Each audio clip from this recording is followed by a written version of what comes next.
पिछले वीडियो में मैंने आपको बताया था कि कोशिकाएं क्या होती है या फिर इनका क्या कार्य है, ये इनका खोज किसने किया था।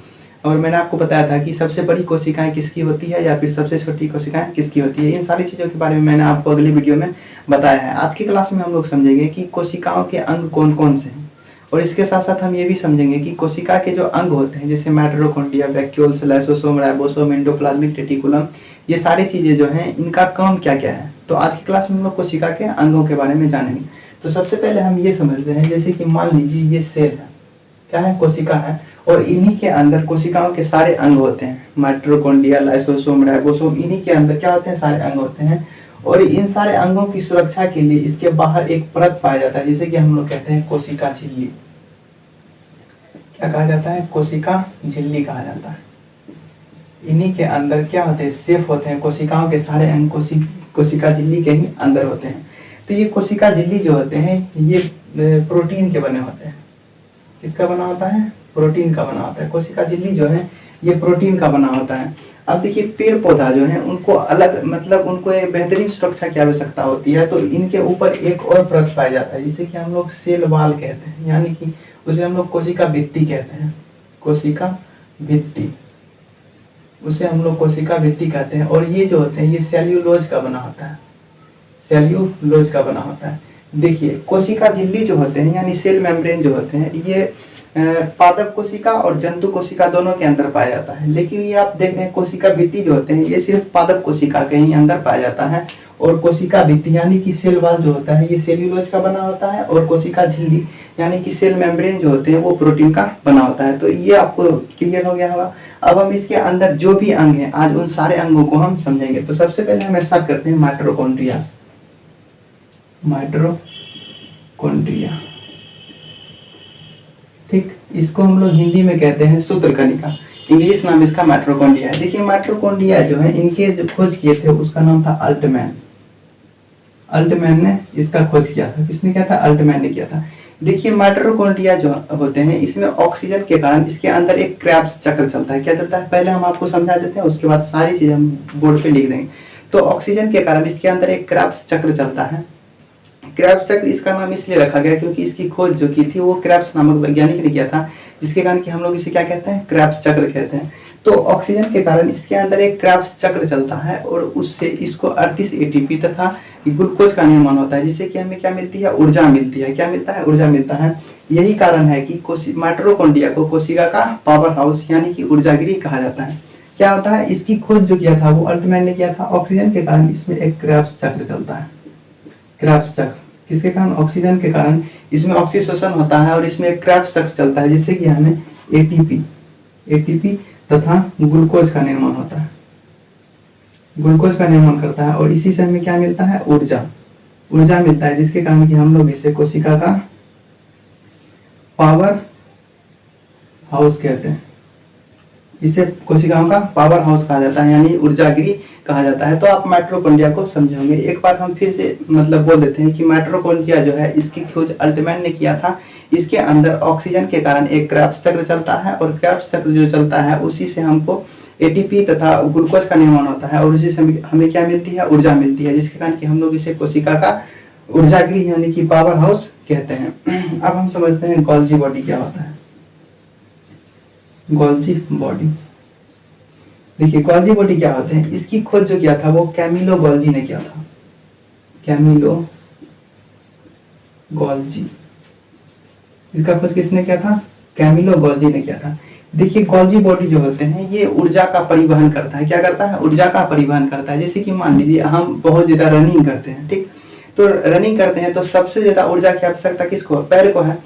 तो यानी ये थोड़े थोड़े हमारे शरीर से थोड़ा थोड़ा ऊर्जा को एब्जॉर्ब करके ये किसको देता है, पैर को देता है। यानी कि ये शरीर के अंग से थोड़ा थोड़ा मतलब ऊर्जा लेकर के कहाँ जाता है, पैर को देता है। क्यों, क्योंकि पैर को बहुत ज्यादा ऊर्जा की आवश्यकता है।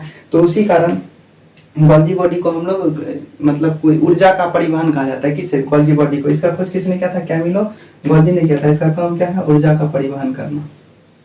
ऊर्जा का परिवहन कौन करता है, गोल्जी बॉडी करता है। एक होता है वैक्यूल्स, जिसे कि हम लोग हिंदी में रसधानी कहते हैं। रसधानी, इंग्लिश में हम लोग इसे वैक्यूल्स कहते हैं। रसधानी जो होते हैं ये क्या करते हैं, ये जल को स्टोर करने का काम करता है। यानी कि जैसे मान लीजिए हम लोग दाल खाते हैं तो कुछ ना कुछ जल हमें उनसे मिलता है, चावल खाते हैं तो कुछ ना कुछ जल हमें चावल से मिल जाता है। तो ये मतलब जल को क्या करते हैं, एब्जॉर्ब करते हैं, यानी कि संग्रह करके रखते हैं। इसका काम क्या है, जल को संग्रहित करना, या क्या करते हैं, जल को संग्रहित करके रखते हैं। कौन, रसधानी। ये सारी चीज क्या है, कोशिका के अंग है। इसके बाद हम लोग देखते हैं एक होता है अंतःप्रद्रव्य जालिका। अंतःप्रद्रव्य जालिका, देखिए अंतःप्रद्रव्य जालिका जो होते हैं इसे हम लोग इंग्लिश में इंडोप्लाज्मिक रेटिकुलम कहते हैं और शॉर्ट में इसे ER भी कहा जाता है। देखिए इंडोप्लाज्मिक रेटिकुलम क्या होता है, ये जो होते हैं ये कोशिका को आंतरिक सुरक्षा प्रदान करता है, जिसके कारण कि हम लोग इसे कोशिका का आंतरिक कंकाल कहते हैं। क्यों, क्योंकि जैसे मान लीजिए ये जो हमारे हाथ हैं, ये जो हमारे हाथ है ये क्या है, सेल है। यानी मान लीजिए ये कोशिका है, क्या है, कोशिका, और इसके अंदर सारे अंग हैं, माइटोकॉन्ड्रिया, वैक्यूल्स, लाइसोसोम, राइबोसोम, ये सारे अंग ये कोशिकाओं के अंदर है। अब जैसे मान लीजिए इसको हम ऐसे दबाते हैं तो क्या होता है, ये दब जाता है। लेकिन इसके बीच में अगर हम जैसे मान लीजिए ये मार्कर दे दिए और ये मार्कर को मान लीजिए आप इंडोप्लाज्मिक रेटिकुलम है, अगर हम इसको ऐसे दबाएंगे तो ये नहीं दबेगा, यानी कोशिका के अंदर जो भी अंग है वो सुरक्षित रहेंगे। तो ये जो इंडोप्लाज्मिक रेटिकुलम जो होते हैं वो यही काम करते हैं, यानी कि कोशिका के अंदर रहते हैं और कोशिकाओं को दबने से बचाते हैं, जिसके कारण कि हम लोग इसे क्या कहते हैं, कोशिका का आंतरिक कंकाल कहा जाता है। क्या कहा जाता है, कोशिका का आंतरिक कंकाल। आंतरिक कंकाल किसे कहा जाता है, अंतःप्रद्रव्य जालिका, यानी इंडोप्लाज्मिक रेटिकुलम को कोशिका का आंतरिक कंकाल कहा जाता है, क्योंकि ये कोशिका के अंदर जितने भी अंग होते हैं उनकी क्या करते हैं, रक्षा करते हैं। देखिए अंतःप्रद्रव्य जालिका जो होते हैं ये दो प्रकार के होते हैं, एक होता है स्मूथ ER, एक होता है रफ ER, एक होता है रफ ER। देखिए स्मूथ ER जो होते हैं ये चिकना होता है, कैसा होता है, चिकना, यानी कि प्लेन होता है, चिकना होता है। और ये जो होते हैं ये खुरदरा होता है, ये कैसा होता है, खुरदरा होता है। स्मूथ ER जो है इससे कार्बोहाइड्रेट एवं वसा का निर्माण होता है। इसका निर्माण होता है कार्बोहाइड्रेट और वसा का निर्माण होता है। जैसे कि मान लीजिए ये इंडोप्लाज्मिक रेटिकुलम है, यानी कि अंतःप्रद्रव्य जालिका है। इसके दो पार्ट्स हैं, एक पार्ट जो होते हैं ये चिकना होता है और दूसरा जो होता है ये खुरदरा होता है। और ये जो होते हैं इससे क्या, इसमें क्या बनता है, किसका निर्माण होता है, कार्बोहाइड्रेट और वसा का निर्माण होता है। और ये जो मतलब खुरदरा वाले जो होते हैं इसी के अंदर होता है राइबोसोम। क्या होता है, राइबोसोम होता है। और राइबोसोम जो है ये प्रोटीन का निर्माण करता है, क्या करता है, प्रोटीन का निर्माण करता है। अब देखिए राइबोसोम जो होते हैं इसके बारे में हम जानते हैं, राइबोसोम। देखिए राइबोसोम जो है, राइबोसोम भी दो प्रकार के होते हैं। कितने प्रकार के, दो प्रकार के।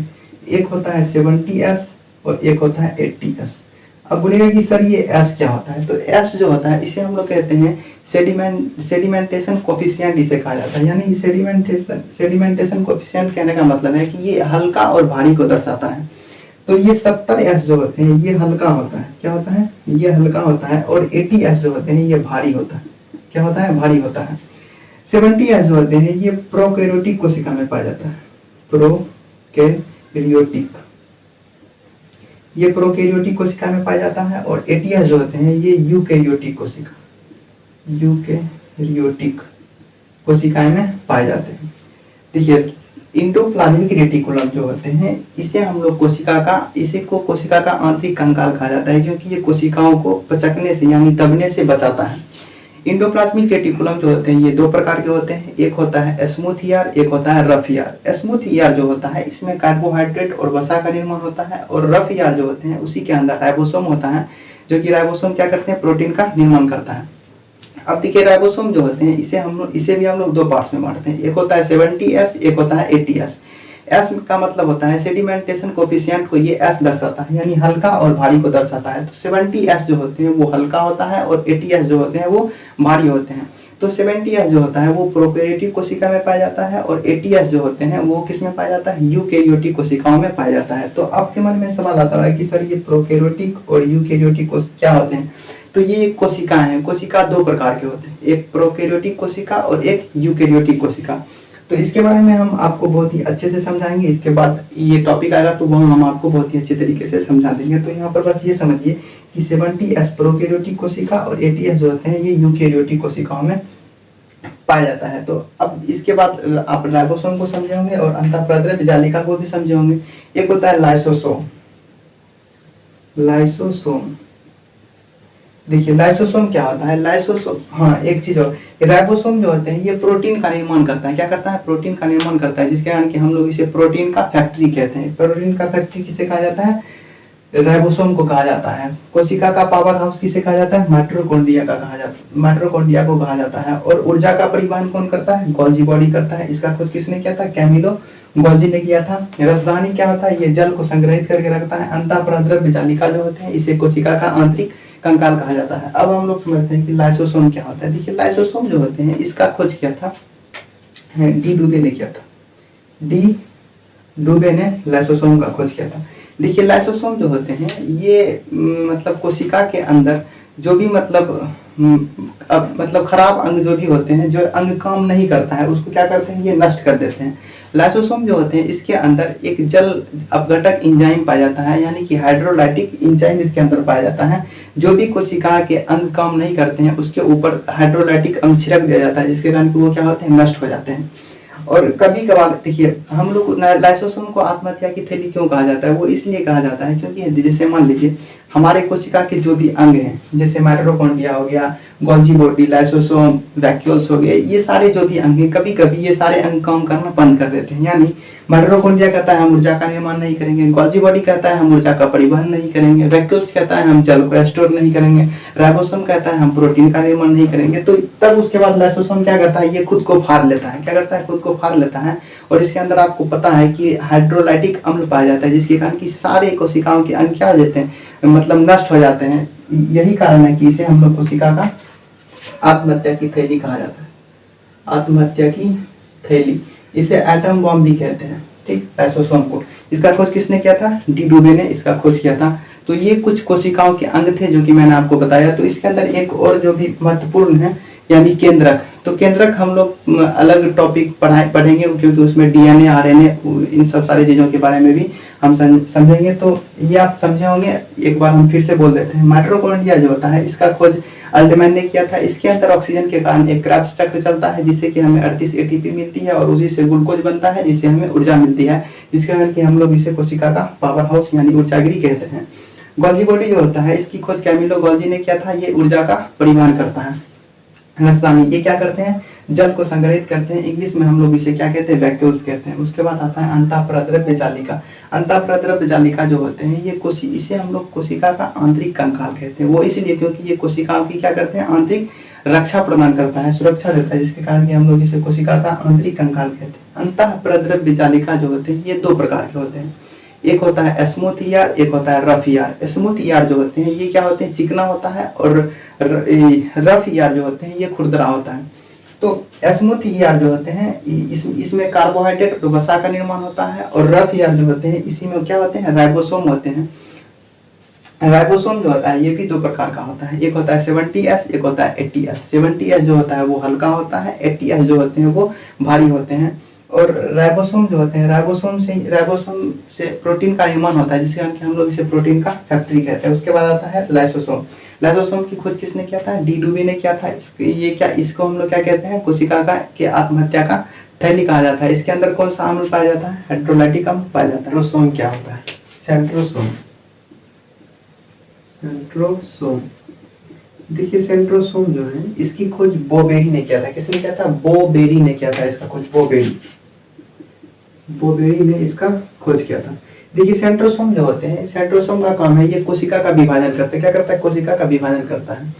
कोशिका का विभाजन हम कहते हैं कि जब एक कोशिकाएं टूट कर दो या तो से अधिक कोशिकाओं का निर्माण कर देता है तो उसे ही हम लोग क्या कहते हैं? कोशिका विभाजन कहते हैं। कोशिका विभाजन का कार्य कौन करता है? सेंट्रोसोम करता है।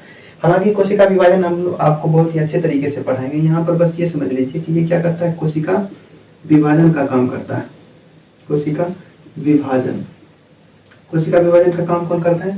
सेंट्रोसोम करता है। और देखिए हमारे जो लीवर होते हैं उसमें कोशिका का विभाजन बहुत तेजी से होता है, लेकिन हमारे जो ब्रेन होते हैं, ब्रेन में कोशिकाओं का विभाजन नहीं होता है। कोई सेंट्रोसोम जो होते हैं, जंतु कोशिकाओं में कोशिका का विभाजन कौन करता है? सेंट्रोसोम करता है। और पादप कोशिकाओं में कोशिका का विभाजन सेल प्लेट करता है। कौन करता है? सेल प्लेट करता है। तो देखिए आपसे क्वेश्चन पूछा जाएगा कि कोशिका का विभाजन कौन करता है? सेंट्रोसोम करता है। या फिर आपसे ये भी पूछेंगे कि कोशिका का पावर हाउस किसे कहा जाता है? तो माइटोकॉन्ड्रिया को कहा जाता है। जल को संग्रह कौन करता है? वैक्यूल्स करता है। ऊर्जा का परिवहन कौन करता है? गोल्जी बॉडी करता है। गोल्जी बॉडी की खोज किसने किया था? कैमिलो गोल्जी ने किया था। प्रोटीन का फैक्ट्री किसे कहा जाता है? तो राइबोसोम को कहा जाता है। कोशिकाओं का आंतरिक कंकाल किसे कहा जाता है? इंडोप्लाज्मिक रेटिकुलम को कहा जाता है। तो ये ढेर सारे क्वेश्चन आपसे पूछ सकते हैं। तो ये कुछ बातें थी जो कि मैंने आपको बताया। मिलते हैं हम लोग नेक्स्ट वीडियो।